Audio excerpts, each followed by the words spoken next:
ಓಂ ನಮಃ ಶಿವಾಯ. ಸ್ವಾಮಿ ಕುರುಗಜ್ಜ. ನನ್ನೆಲ್ಲ ಪ್ರೀತಿ ವೀಕ್ಷಕರಿಗೆ ಶಿವಾನಿ ಕನ್ನಡ ಆಧ್ಯಾತ್ಮಿಕ ಚಾನಲ್ಗೆ ಸ್ವಾಗತ. ಈ 5 ವಸ್ತುಗಳನ್ನು ದಾನ ಮಾಡುವುದು ಮಹಾಪಾಪ. ಯಾವ ವಸ್ತುಗಳನ್ನು ಅನ್ನೋದನ್ನು ಹೇಳ್ತೇನೆ. ಅದಕ್ಕಿಂತ ಮುಂಚೆ ಏನು ಮಾಡಬೇಕು, ನನ್ನ ಚಾನಲ್ ನೋಡ್ತಾ ಇದ್ದರೆ ಇನ್ನೂ ಸಬ್ಸ್ಕ್ರೈಬ್ ಮಾಡದೇ ಇದ್ದರೆ ದಯವಿಟ್ಟು ಸಬ್ಸ್ಕ್ರೈಬ್ ಮಾಡೋದನ್ನು ಮರಿಬೇಡಿ. ಸಬ್ಸ್ಕ್ರಿಪ್ಷನ್ಸ್ ಫ್ರೀ ಆಗಿರುತ್ತೆ. ಹಾಗೆಯೇ ಬೆಲ್ ಐಕಾನ್ ಪ್ರೆಸ್ ಮಾಡಿದಾಗ ಆಲ್ ಅಂತ ಬರುತ್ತೆ, ಅದನ್ನು ಪ್ರೆಸ್ ಮಾಡೋದನ್ನು ಮರಿಬೇಡಿ. ಆಗ ನನ್ನೆಲ್ಲ ವೀಡಿಯೋ ನೋಟಿಫಿಕೇಷನ್ ನಿಮಗೆ ಬೇರೆ ಸಿಗುತ್ತೆ. ಹಾಗೆಯೇ ವೀಡಿಯೋ ನೋಡೋದು ಮಾತ್ರ ಅಲ್ಲ, ಲೈಕ್ ಮಾಡೋದನ್ನು, ಶೇರ್ ಮಾಡೋದನ್ನು ಮರಿಬೇಡಿ. ಹಾಗೆ ನಿಮ್ಮ ಏನೇ ವೈಯಕ್ತಿಕ ಸಮಸ್ಯೆ ಇದು ಮುಕ್ತವಾಗಿ ಕಮೆಂಟ್ ಬಾಕ್ಸಲ್ಲಿ ಕಮೆಂಟ್ ಹಾಕಿದರೆ ರಾಶಿ ನಕ್ಷತ್ರದ ಜೊತೆಗೆ ಒಂದು ರಾಶಿ ನಕ್ಷತ್ರ ಗೊತ್ತಿಲ್ಲ ಅಂದರೆ ಪರವಾಗಿಲ್ಲ, ಡೇಟ್ ಆಫ್ ಬರ್ತನ್ನು ಹಾಕಿ ಖಂಡಿತವಾಗಲೂ ರಾಶಿ ನಕ್ಷತ್ರವನ್ನು ಗುರುತಿಸಿ ಅದಕ್ಕೆ ತಕ್ಕ ಸೂಕ್ತ ಸುಲಭ ಪರಿಹಾರವನ್ನು ನಾನು ಅಲ್ಲೇ ಸೂಚಿಸ್ತೇನೆ. ನಾನು ನಿಮ್ಮ ಜೊತೆ ಯಾವತ್ತೂ ಇರ್ತೇನೆ. ಹಾಗೆಯೇ ಸಮಸ್ಯೆಯನ್ನು ಬರೆದು ಕಳಿಸುವಾಗ ಮಾತ್ರ ಡೀಟೇಲ್ ಆಗಿ ಬರೆದು ಕಳುಹಿಸಿ. ಹಾಗೆಯೇ ರಾಶಿ ನಕ್ಷತ್ರ ಕೆಲವರಿಗೆ ಗೊತ್ತಿರೋದಿಲ್ಲ, ಡೇಟ್ ಆಫ್ ಬರ್ತ್ ಗೊತ್ತಿರೋಂಥವ್ರು ಕೂಡ ಕೇಳಬಹುದು. ಖಂಡಿತವಾಗ್ಲೂ ಉತ್ತರಿಸ್ತೇನೆ. ಸಮಯದ ಅಭಾವದಿಂದ ಸ್ವಲ್ಪ ಉತ್ತರ ಕೊಡುವಾಗ ಲೇಟ್ ಆಗ್ಬೋದು, ಅದರ ಪ್ರತಿಯೊಬ್ಬರಿಗೂ ಉತ್ತರ ಕೊಡ್ತೇನೆ. ಹಾಗೆಯೇ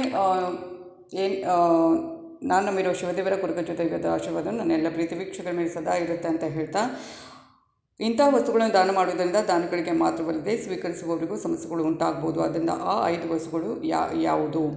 ಇಂಥ ವಸ್ತುಗಳನ್ನು ದಾನವನ್ನು ಯಾವಾಗಲೂ ಮಂಗಳಕರ ಅಂತ ಪರಿಗಣಿಸಲೇ ದಾನ ಮಾಡುವುದರಿಂದ ಪುಣ್ಯ ಪ್ರಾಪ್ತವಾಗುವುದು ಅನ್ನುವ ನಂಬಿಕೆ. ಹಿಂದೂ ಧರ್ಮದಲ್ಲಿ ದಾನವನ್ನು ಶ್ರೇಷ್ಠವೆಂದು ಪರಿಗಣಿಸಲಾಗಿದೆ. ದಾನ ಮಾಡುವುದರಿಂದ ಮನಸ್ಸಲ್ಲಿ ಇತರರ ಬಗ್ಗೆ ಒಳ್ಳೆಯ ಭಾವನೆ, ದಯೆಯ ಭಾವನೆ ಹೆಚ್ಚಾಗುತ್ತೆ. ಇದು ಮಾನಸಿಕ ಶಾಂತಿ, ತೃಪ್ತಿಯನ್ನು ನೀಡುತ್ತೆ. ದಾನವು ಗ್ರಹ ದೋಷಗಳನ್ನು ಕೂಡ ನಿವಾರಿಸುತ್ತೆ, ಜೀವನದಲ್ಲಿ ಸಂತೋಷ ಸಮೃದ್ಧಿಯನ್ನು ತರುತ್ತೆ. ಆದರೆ ನಾವು ದಾನ ಮಾಡುವಾಗ ಯಾರಿಗೆ ಅಗತ್ಯವಿದೆಯೋ ಅವರಿಗೆ ಮಾತ್ರ ದಾನ ಮಾಡಬೇಕು ಎಂಬುದನ್ನು ಗಮನದಲ್ಲಿಟ್ಕೊಳ್ಳಿ. ನಿಸ್ವಾರ್ಥ ಮುಕ್ತ ಮನಸ್ಸಿಂದ ದಾನ ಮಾಡಬೇಕು. ದಾನ ಮಾಡುವುದು ಪುಣ್ಯ ಕಾರ್ಯವಾದರೂ ಈ 5 ವಸ್ತುಗಳನ್ನು ದಾನ ಮಾಡಿದರೆ ಪಾಪಿಗಳಾಗ್ತಾರೆ, ಸಮಸ್ಯೆ ಬರುತ್ತೆ, ನಮಗೆ ಒಳ್ಳೆಯದಾಗೋದಿಲ್ಲ. ಫಸ್ಟ್ ಒನ್, ಹಳಸಿದ ಆಹಾರ. ಸಾಮಾನ್ಯವಾಗಿ ನಾವು ಅಡುಗೆ ಮಾಡುವಾಗ ಕೆಲವೊಮ್ಮೆ ಅದು ಹೆಚ್ಚಾಗ್ಬೋದು ಅಥವಾ ಕಡಿಮೆ ಆಗ್ಬೋದು. ಹೆಚ್ಚಾದಾಗ ತಿನ್ನಲು ಮನಸ್ಸಲ್ಲಿದೆ ಅದನ್ನು ದಾನ ಮಾಡಲು ಹೋಗುತ್ತೇವೆ. ಆದರೆ ನೀವು ದಾನ ಮಾಡುವ ಆಹಾರ ಹಾಳಾಗಿರಬಾರದು ಎಂಬುದನ್ನು ಗಮನದಲ್ಲಿಟ್ಕೊಳ್ಳಿ. ಹಳಸಿದ ಅಥವಾ ಹಾಳಾದ ಆಹಾರವನ್ನು ದಾನ ಮಾಡುವುದರಿಂದ ಅದು ನಮಗೆ ಯಾವುದೇ ರೀತಿಯಾದ ಪ್ರಯೋಜನ ನೀಡುವುದಿಲ್ಲ. ಯಾವಾಗಲೂ ತಾಜಾ ಶುದ್ಧವಾದ ಆಹಾರವನ್ನು ಮಾತ್ರ ದಾನ ಮಾಡಬೇಕು, ಇಲ್ಲಾಂದರೆ ಸಮಸ್ಯೆ ಹೆಚ್ಚಾಗುತ್ತೆ. ನೆನಪಿಟ್ಕೊಳ್ಳಿ, ನಮಗೆ ಒಳ್ಳೆಯದಲ್ಲ ಅದು. ಹಾಗೆಯೇ ಪಾತ್ರೆಗಳು. ಶಾಸ್ತ್ರಗಳ ಪ್ರಕಾರ ಸ್ಟೀಲ್ ಪಾತ್ರೆಗಳನ್ನು ಎಂದಿಗೂ ದಾನ ಮಾಡಬಾರದು. ಉಕ್ಕಿನ ಪಾತ್ರೆಗಳನ್ನು ದಾನ ಮಾಡುವುದರಿಂದ ಮನೆಯ ಸುಖ ಆಗಿರ್ಬೋದು, ಶಾಂತಿ ಹಾಳಾಗುತ್ತೆ. ನಂಬಿಕೆಗಳ ಪ್ರಕಾರ ಪಾತ್ರೆಗಳನ್ನು ದಾನ ಮಾಡುವುದು ಸ್ಥಾಪಿತ ವ್ಯವಹಾರವನ್ನು ಸಹ ಹಾಳು ಮಾಡುತ್ತೆ ನೋಡಿ. ಹಾಗೆಯೇ ಪೊರಕೆ. ಮನೆಯಲ್ಲಿನ ಕೊಳೆಯನ್ನು ಸ್ವಚ್ಛಗೊಳಿಸಲು ಪೊರಕೆಯನ್ನು ಬಳಸಲಾಗುತ್ತೆ. ಪೊರಕೆಯು ಮನೆಯ ಲಕ್ಷ್ಮೀ ದೇವತೆಯೊಂದಿಗೆ ಸಂಬಂಧ ಹೊಂದಿರುವಂಥದ್ದು. ಆದ್ದರಿಂದ ಪೊರಕೆಯನ್ನು ದಾನ ಮಾಡುವುದು ಅಶುಭ ಅಂತ ಪರಿಗಣಿಸಲಾಗುತ್ತೆ. ಹೀಗೆ ಮಾಡುವುದರಿಂದ ದಾನಿ ಮನೆಗೆ ನಕಾರಾತ್ಮಕ ಶಕ್ತಿಗಳು ಬರುವುದಲ್ಲದೆ ಮನೆಯಲ್ಲಿ ಆರ್ಥಿಕ ಸಮಸ್ಯೆ ಉಂಟಾಗಬಹುದು.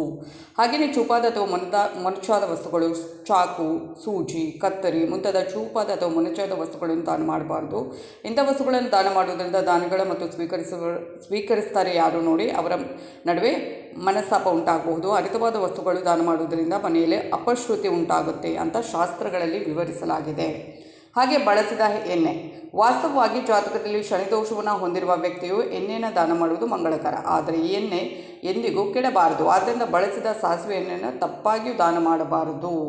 ನೆನಪಿಟ್ಕೊಳ್ಳಿ, ಯಾವುದೇ ಒಂದು ಹಳಸಿದ ಅಂದರೆ ನೀವು ಏನು ಬಳಸಿರ್ತೀರಿ ಆ ಎಣ್ಣೆಯನ್ನು ಯಾರಿಗೋ ಕೊಡುವಂಥದ್ದು ನಿಮಗೆ ಹೆಚ್ಚಾಗಿರುತ್ತೆ. ಇನ್ಯಾರಿಗೂ ದಾನ ಮಾಡುವಂಥದ್ದು ಖಂಡಿತವಾಗಲೂ ಬಳಸಬೇಡಿ.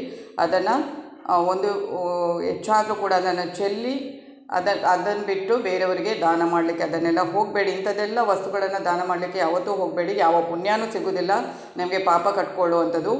ದಾನ ಮಾಡಿದರೆ ಒಳ್ಳೆ ಮನಸ್ಸಿಂದ ಒಳ್ಳೆ ನಿಮಗೆ ಏನು ಒಳ್ಳೆಯ ರೀತಿಯಲ್ಲಿ ದಾನ ಮಾಡಬೇಕು ಅಂತ ಆಗುತ್ತಾ ಅಂಥದ್ದನ್ನು ಮಾತ್ರ ಮಾಡಿ. ಇಲ್ಲ ಸಲ್ಲದನ್ನು ಮಾಡಿ ಪಾಪವನ್ನು ಕಟ್ಕೊಂಡು ಕರ್ಮವನ್ನು ಕಟ್ಕೊಂಡು ಅದನ್ನು ಅನುಭವಿಸುವುದಕ್ಕಿಂತ ಸುಮ್ಮನೆ ದಾನ ಮಾಡಿದ್ದು ಪರವಾಗಿಲ್ಲ, ಸುಮ್ಮನೆ ಕೂತ್ಕೊಂಡ್ರೂ ಪರವಾಗಿಲ್ಲ.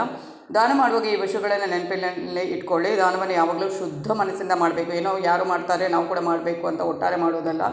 ನಿಮಗೆ ದಾನ ಮಾಡಲಿಕ್ಕೆ ಇಷ್ಟ ಇದ್ದರೆ ಮಾತ್ರ ದಾನ ಮಾಡಿ. ದಾನವನ್ನು ಯಾವಾಗಲೂ ಅಗತ್ಯ ಇರುವವರಿಗೆ ಮಾತ್ರ, ಬೇಕಾಬಿಟ್ಟಿಯಾಗಿ ದಾನ ಮಾಡುವುದಲ್ಲ. ಹೆಸರು ಗಳಿಸಬೇಕು ಅಂತ ಯಾರಿಗೆ ಅಗತ್ಯವಿರುತ್ತೆ ಅಂಥವರಿಗೆ ಮಾತ್ರ ದಾನ ಮಾಡಿ. ನೀಡಿ ಪೀಪಲ್ ಏನಿರ್ತಾರೆ ಅಂಥವರಿಗೆ ದಾನ ಮಾಡುವಾಗ ದಾನ ಮಾಡಿದ ವಸ್ತುಗಳನ್ನು ಅವಮಾನಿಸಬಾರದು.